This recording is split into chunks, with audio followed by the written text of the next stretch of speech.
Hey, it's Tom, Zero to Pass Nubatama, Third Eye Facebook page, coming at you with a Nubatama deck profile, as promised, a long time ago. We now have Premium 2020, and I have a build here. It's of Jamyocongo variant. I hope to work on a Shiranui Rene variant at some point if I think it's still, something that's going to be doable. But I want to talk about this deck in terms of the pieces, the components of the deck. So we have one Zarzan, and going from 4 to 1 really forced me to have to push up Tempest Spheres. I only own 3 right now. I do want a 4th one, and Barragiran I only have 2, although I've been able to hit them, and Moark does allow you to search for it, so it's not too bad, but I'd like that to be at 3. So those are a few tweaks already off the cuff that I would recommend. Without even showing the deck yet. I currently am running 8 draw, probably drop that down to 6 just to get a few more vanilla crits in the deck, as it's important to really up your vanilla count. So the way I want to talk about the deck again is the components. So I want to start first of all with the vanillas, so let's see here.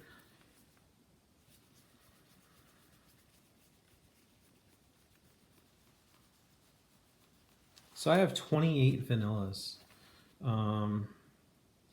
and yeah, so a real large part of the deck is vanilla, and you need this because Zarzan's going to dig for them, Moark digs for them, but Moark, the big thing here is that Moark requires 4 of these in play for him to proc, to be able to superior ride into Barragiran, which then allows you to stride into Cycloned.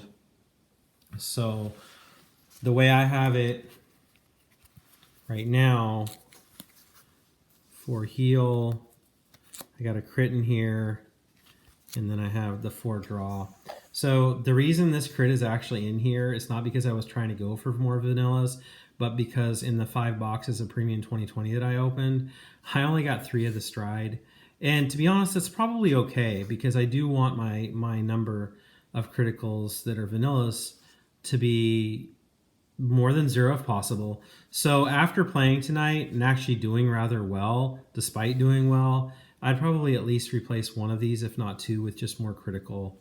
That's one of the things I would consider. So a lot of those. And remember, with Moark, with Tempest Sphere, actually, you can go get those vanilla triggers, even if it's just to get a heal. If you need that heal to be able to bring yourself up to GB3 with, say, Sashikime, do it so that you can Drachma if you're ready to do it. Spicy Tech, I do run the 3K 2 crit at a count of 3. I think it's a really good tech in. And then I am running Vanilla 15 Shield, 4 of those, which is a 7K, right? And then, of course, we got the one that's even better, which is an 8K, running 4 of them. And then, some that people may disagree with, but I'm running 4 of the old Aborazakura, and I'm running 4 of Moagare, our 12K beater. If you have to, you ride into him. If you're unlucky enough to not get Moark, it still does put on that defensive pressure. So that's where we're at there. Generates decent columns as well. So those are the vanillas. Again, very high vanilla count. In terms of support cards, again, just 3 of the stride fodder that I pulled, and then 4 PG draws, because PG draws help you defend enough to be able to win. Very important. So again, the only thing so far that I would change there is maybe go up on a few more crits. Our mileage is going to vary. So the ride chain is, well, Zarzan's not really the ride chain, but definitely gives us benefit. So this card, being very free, is going to allow you to fill your hand more so, but then flip Cyclone. So really, really awesome early pressuring card. Helps you rush. This deck has a really good G1 potential rush, but G2 rush game as well. And so Zarzan has been put to 1, so there's only the 1. Moark, I have it 4. Once per turn, if you have 4 or more vanillas, counterblast 1, search your deck for up to 1 Thunder Elemental Baragaran, write it as stand, and shuffle your deck. If you road, you may turn a Storm Elemental Cyclone from your G zone face up. So we run 4 of that. One of the things I thought about here as well, if I'm being damage denied, maybe Bobo, probably, that Abora Zakura slot could be Bobo. It does take our vanillas down a bit, but putting in 2 to 4 Bobo, probably 3, maybe 4, is definitely not bad. It may be the right thing to do competitively, so that's something that I would consider at this point in terms of discussing the deck. So, and then lastly, this ride chain here with Moark, we have Baragaran. Baragaran says when placed, so when you ride this, or if you just place it as your grade 3, first grade 3, Soul Blast 1, look at 7 cards from the top, reveal 2 units, 2 vanillas, and put them in your hand. So, grabbing maybe some something that's got high shield, it could be very important. So 15k G1s, or even triggers, if you need them, you can definitely grab with this. Cards, maybe you want boosts, maybe you're looking for those 12k beaters to be in the front as vanillas, because the next ability is act. If you have 4 or more rear guards without that are vanillas, that's what all that without continuous act auto, literally just vanillas, you can counterblast and then stride face up Storm Elemental Cyclone from the G zone. And so very important card. Again, I consider running 3. That's how I had it in my Japanese build, which I do have. I think I only have 2 Tempests there because Zarzan hadn't been hit. But for this deck, going up to another Tempest, and we'll get to that in a second. But this here, the ride chain, and then including Cyclone, which we'll get to in a second, that really helps fuel this deck in terms of pressuring early.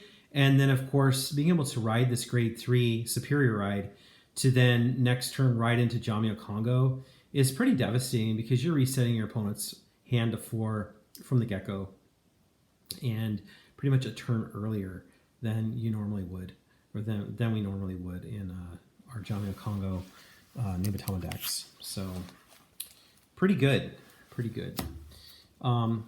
The last card that's really relevant to this, other than Cyclone, which we'll get to, is Tempest Sphere. I only opened 3. I was pretty happy getting 3 out of 5 boxes. That's pretty good. The way it works is counterblast 1, turn a card from your G zone face up. That right there is just awesome, right? So when you think about even building a Shirnui Rene build, that gets Rene online. For here it gets a Toggle Lord online. It's just pretty good. But don't forget the big paragraph there. So look at 7 cards from the top of your deck, reveal up to 2 vanillas from among them, put them into your hand, and shuffle your deck. So this literally is counterblast 1, draw 2.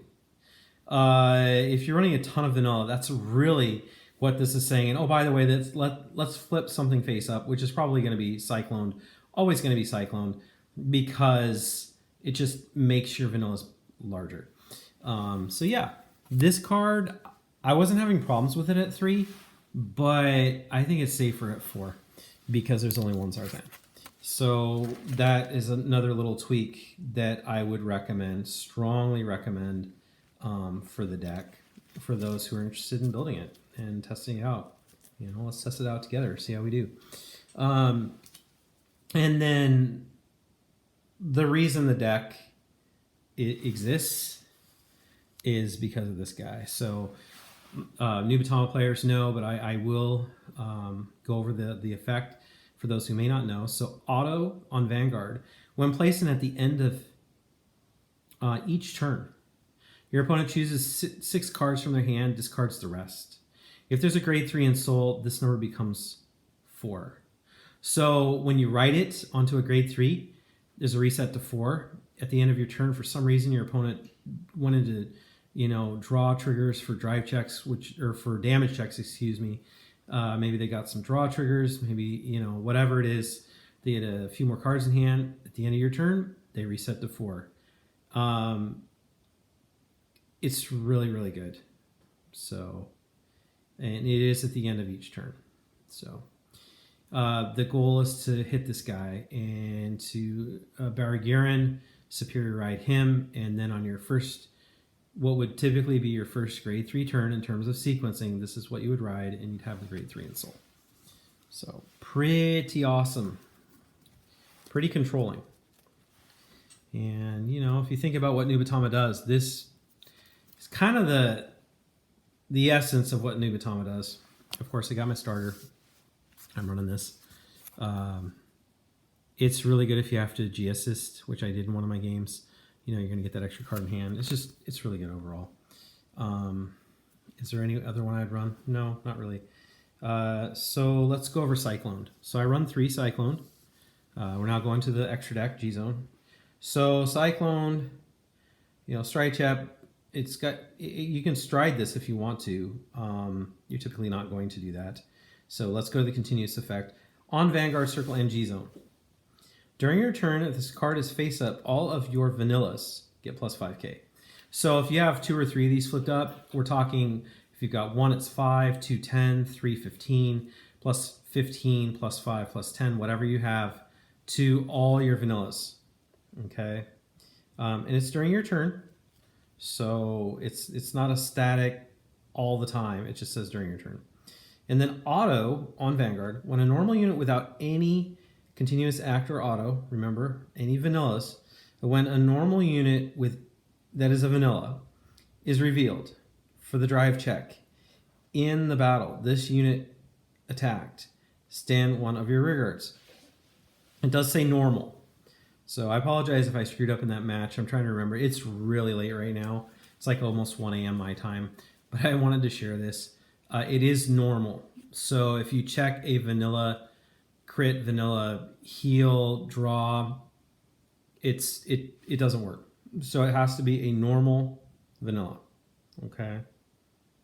You'll restand 1 of your rear guards. This is pretty good. You can get yourself up to like 4 attacks. Heck, you might get 5. It really just depends. So I run 3, and I think 3 is a good number. It allows me to keep in other things that I really, really want in the deck. So I'm running one of our new stride, and I'm going to read it here for us. This is Jamyocongo. So auto, Vanguard. When it attacks, retire 2 grade 0 cards and turn a card from your G-Zone face up. Draw 2. Return all of your rear guards back to your hand, so bounce your field. Call up to 2 cards from your hand to rear guard circle. If you call 2 cards, this unit here gets plus 10 in a crit. So this is really good with tokens, which this deck doesn't have. So you're going to end up having to throw some of your triggers down for this, and that's okay. If this is at a point in the game where you get pressure to maybe win, close a game out, it's really awesome. You can get up to 5 attacks with this guy, and damage denial or not, maybe you've spent all your counterblasts, you can get this off. So this is a really good card. I currently have it at 1. I could run it at 2. It's just that premium is so pressing, and are you going to be able to do this twice? Maybe. Are there other things you're going to want to go into at a later point in the game? Later meaning maybe a turn later, possibly. The cost as well. 2 grade 0s. If I was running tokens in here, which would be somewhat problematic, you could definitely run this at 2 or 3 because you're generating tokens. This you're having to just hard call from hand. So for the Jamyocongo Zarzan, I would really call it the Jamyocongo Cyclone build, or Mowark Cyclone build. I think this is good at 1. Okay. So still a very strong card. This is actually a card that we've always wanted since Technical Booster 1. So, and speaking of Technical Booster 1, One of the stars of the deck, in terms of a closer, is definitely a Toggle Lord. So a Toggle Lord is from Technical Booster 1. He really was in the shadows of Sukumoricon for quite a long time, as Sukumoricon really worked as our finisher. Jamyocongo, if you read Jamyocongo and you go read Sukumoricon, very similar cards. In fact, I'm surprised that, and I think I've said this before, that Jamyocongo wasn't actually a rework of Sukumoricon and given the name Sukumoricon. It's very similar. It's just much more free. Yeah. So a toggler, the way he works is he's GB2, so flipping Cyclones is going to help get him online. You counterblast one, choose a face down card with his name, so he's Persona Flip. And what happens is, when this unit attacks, you may pay this cost. If you do, your opponent chooses a card from his or her hand and binds it. So it's not a random bind, they actually get a pick. Then if the number of cards in your opponent's hand is 3 or less, this unit gets a critical until end of turn. The end of the turn, your opponent's going to be able to put the bound card back into their hand. So the really cool thing about him is Jamyocongo puts your opponent's hand at 4, which means if you stride into this, and when you attack, it's going to have your opponent's hand at 3, which gives you that crit. It's really pressuring, especially with columns that are being fueled by flipped Cyclones that are filled with vanillas. This can really help close out a game. And I'm running 4. It allows me to do it twice. Do I need to run 4? Maybe not. But in terms of other cards and what I want to run in here, you know, it's something that I could maybe go down on up here. So our next card, one of the copies was being sneaky and hiding there, is Mugen Lord. Mugen Lord, this card has a very interesting function. So this card functions really well against a mirror match. So the way this card works is act once per turn and counterblast 1.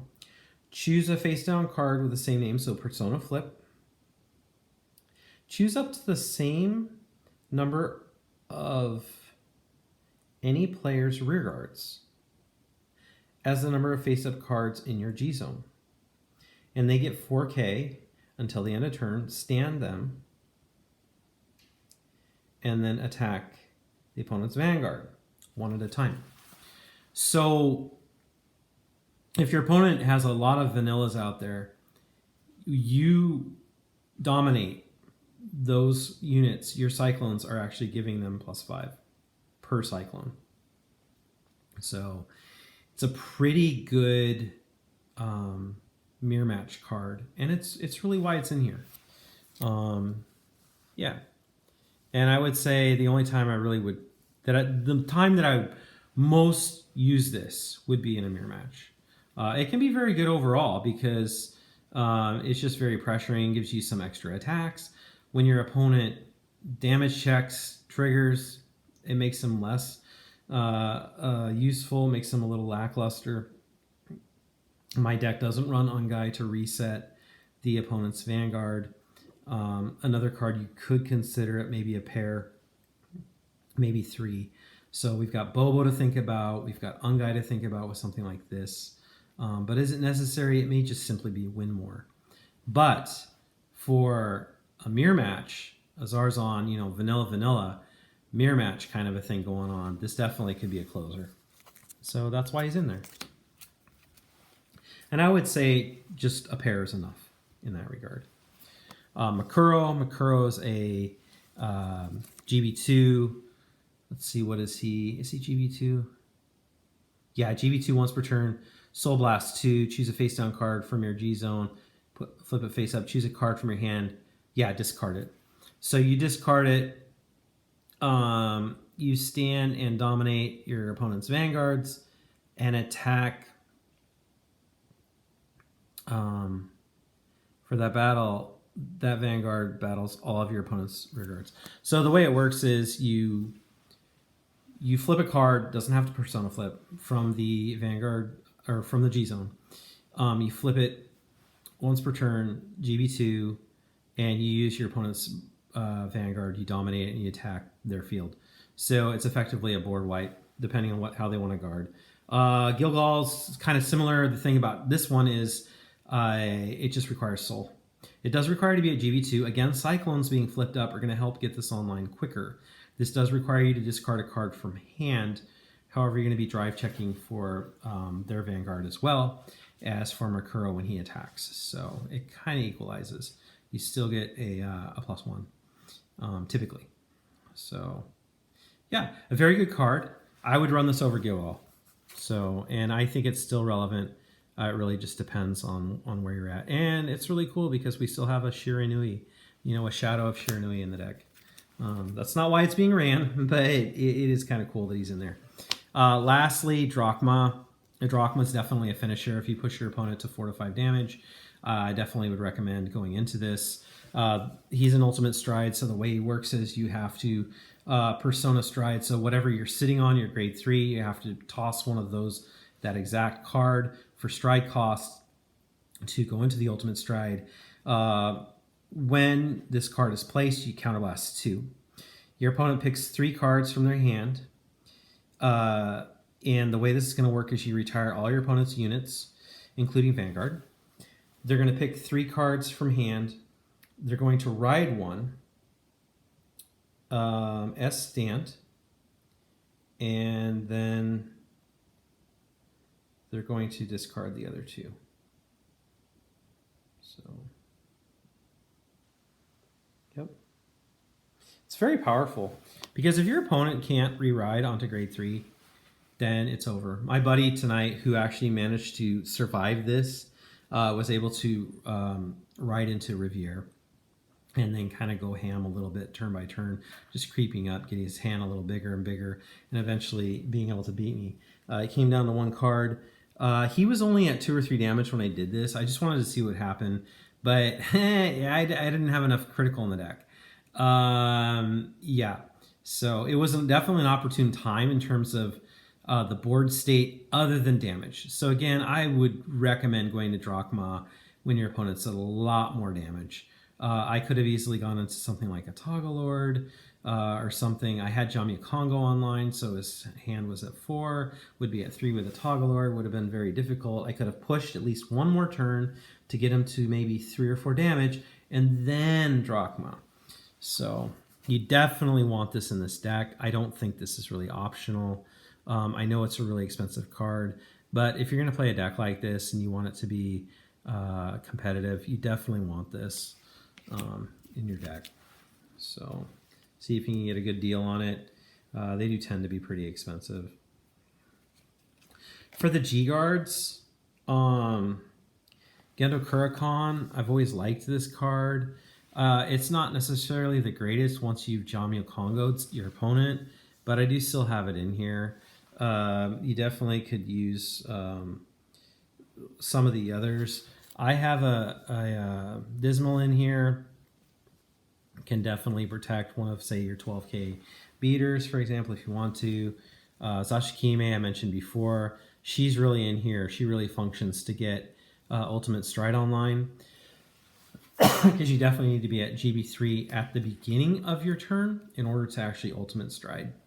So, and then Geharaken. Geharaken's really good because you get to dominate problems in the back row, grade 1s. It's a very limited card, which is why I don't really like it that much. I still tend to run 1 copy of it. Abadutashi, I hope I'm saying that name right. There's 2 versions. There's a 1.0 and a 2.0. 1.0 might be a little bit better in this deck. I'm trying to remember the way the wording is on it. You get +5s if your opponent's hands are less than, or +5s if your opponent's hands are, there's certain numbers on those cards. So I definitely would look at Abadutashi, the one that came in was it the trial deck or the Fighters Collection? I think it was a Fighters Collection. And then the newer one that came in the trial deck, the Oboro, Shiranui Oboro, I think it was trial deck 13. So those would be options. Know way too much about Nubatama. So those are some options you could consider. Would I try any others? A Gleam. A Gleam's not bad. A Gleam would definitely be be an interesting option to consider here, because you know the whole draw drop draw or drop draw. I think it's draw drop. It's still only giving you 15 compared to 20, as I've said in other videos before. When you're dropping a 20k heal, you kind of want to be able to at least equalize that, if not beat that number. But in the case of something like a Gleam or Dismal, it could be worth, you know, getting the 15k instead of the 20. So yeah, so that's the G zone, and I think this video has been going on longer than I thought it would be. Don't forget your quick shield, and this I definitely would always play. Protect one in this deck, at least in my group. I really need those perfect guards. Protect, or I should say protect one. Yeah, run protect one, not protect two. Protect two. It's interesting because your Cray elementals are considered all nations, so they actually will. Well, now I'm just babbling. Whatever's on it, it's gonna get it. That's why you can play Crays in the first place. So anyways, I'm starting to babble. I'm starting to space out here. It's past 1 a.m. Let me see. Is there anything else I want to say about this deck? Is there anything else at all I want to say about this deck? Hopefully my comments are somewhat entertaining. I'm really on a sugar down now. Had the Domino's and Coca-Cola for dinner, and we're kind of heading on out here. So anything else I would think about? I don't think so. I'm pretty happy with it. I was goldfishing with it. I was not happy with it. I sat down across from my friend, played some games. We'll see. I got to play it a lot more. We'll see. We'll see if I continue to be happy with the build. Yeah, get your Tempest Spheres, get that one Zarzarn, get your 4 Tempest Spheres, get your Cyclones, and then, you know, the rest, I'll have to say is I'm interested in hearing what other people, you know, are doing. I've seen builds with Sakura Fubuki. It's not a bad idea. Sakura Fubuki is actually a really good idea. Bobo could potentially fill kind of that same slot, but not exactly, but kind of the same slot. But it's going to be interesting to see if I can do anything with him, with Renee, because the whole thing there is really going to be getting Renee online. Who am I going to run as my Vanguard? Magetsu Storm is probably still, first draft, just because the whole, pop 2 of your rear guards to basically perfect guard, without it being a perfect guard. So anything that has Sentinel Restrict, it still works. Storm is an amazing Vanguard to be sitting on in Premium. For this build, of course not, but for something like Renee, I think Storm is probably going to be the go-to guy. I would like to say Hanzo. The problem with Hanzo is Hanzo doesn't really work unless you don't stride. So I'm not a huge fan of that. If I'm really going to want to flip boards, then, you got Makuro, but then also KFC. Koko Shigarasu with Renee is really devastating, and that's typically what I do with Renee. It means that my PGs are going to be getting, held back, if I can afford that for KFC. So I don't know there, but we'll see. So, but yeah, if I can come up with something with Renee that I think is worth sharing, that can keep up with the likes of things like Premium Bermuda and, possibly Premium Kagura as well, because that's usually what I play against down here, I will definitely let you guys know. No problem. If you guys have any ideas, again, for either the Jamyocongo or perhaps the Renee build, I would love to hear from you in the comments below. Feel free to link your own videos and share with us what you're doing out there. It's been about a half hour now. I hope you guys are all doing well. Stay safe. Wear your masks and peace.